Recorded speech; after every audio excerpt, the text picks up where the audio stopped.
Welcome to the deep dive. We've got your sources, and today we're jumping straight into something pretty remarkable, actually. It's an approach to treating PTSD called the rewind technique, or RT. Yes, and it's a really timely deep dive. We've got sources covering a brand new randomized controlled trial, the gold standard. Right. And it seems to show this technique is, well, substantially effective. So our mission today is to unpack RT, look at the science behind why it might work, and maybe compare it a bit to the standard therapies we often hear about. And the real hook here, the thing that jumps out immediately for you listening, is the speed. We're talking maybe 1 to 3 sessions for trauma resolution. Yeah, That's incredibly fast. it is. But maybe even more significant is this idea of closure without disclosure. Yeah. Meaning the person, the client, doesn't actually have to recount the specific, often horrific details of the trauma to the therapist. Wow. Okay. That non-disclosure part alone sounds like it could open doors for people who just can't face talking about it. Exactly. That's a huge part of its potential impact. The core of it relies on guided imagery. But crucially, while the client is in a state of really deep physiological relaxation, often starts with imagining a safe place, somewhere totally secure. So hold on. If it's about relaxing and picturing things, couldn't someone just try this themselves? Why the therapist? That's a really important question. It's not just any relaxation. A trained therapist guides the client into a specific profound state of calm designed to minimize those internal stress hormones. Oh. Only when that deep calm is there can the visualization part work properly. And that visualization, you mentioned something called double dissociation. What exactly is that? Sounds technical. It does, but it's actually a clever safety mechanism. The therapist guides the client to imagine watching the traumatic event, like a film, on a screen in their mind. That's the first dissociation they're safe, just watching. Okay, like sitting in a cinema. Kind of. Then the second layer is they imagine watching themselves, watching that screen, maybe from a projection booth or somewhere else distant. It creates this double layer of emotional insulation. So you're really detached from the raw emotion of the event. Precisely. Maximum safety. And then comes the key part, the actual rewind. Right, the technique's namesake. Exactly.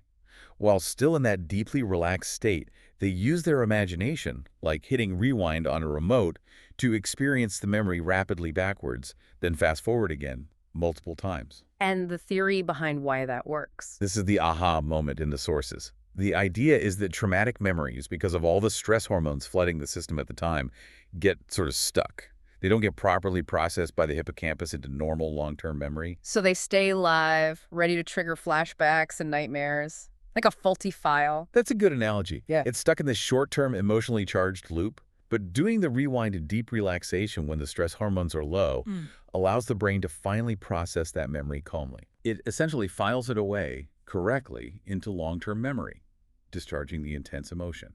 It stops the auto-repeat. That makes sense neurobiologically. And the practical side, reducing treatments from potentially 20 sessions down to maybe just 1 or 3? That's huge. It really is. The sources point this out clearly. Dr. David Muss, who pioneered this, has apparently trained around 15,000 therapists over 30 years. So it seems scalable. And now we have the 2023 RCT in depression and anxiety showing a, quote, substantial effect size. And how does it differ from, say, CBT or EMDR? They're the common ones you hear about. Well, often CBT and EMDR focus more on managing the symptoms, developing coping mechanisms, or processing through repeated, sometimes difficult exposure. RT seems to aim directly at neutralizing the core traumatic memory itself, hence the speed.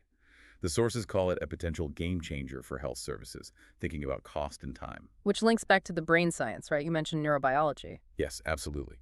Successful PTSD treatment, regardless of the method, generally shows up in brain scans as regaining top-down control. Less activity in the brain's emotion centers, the amygdala, the insula, and more activity in the thinking parts, like the prefrontal cortex, the bit involved in judgment and control. So calming the alarm system and boosting the rational brain. Exactly. And RT, by taking the emotional sting out of the memory in that calm state, seems to facilitate exactly that shift. It helps quiet the threat response. Okay, so summing up, the rewind technique looks like a fast, low-disclosure way to potentially resolve trauma, and it's now got some solid clinical trial data and a plausible brain mechanism behind it. It's about giving the person control over that mental movie reel. Right, which leads to a really interesting final thought for you to ponder. If we can neutralize such a powerful, debilitating memory just by consciously manipulating how we watch it in our minds, What does that tell us about our ability to direct our attention when we're distressed? What other kinds of stuck memories or feelings might benefit from a focused mental rewind?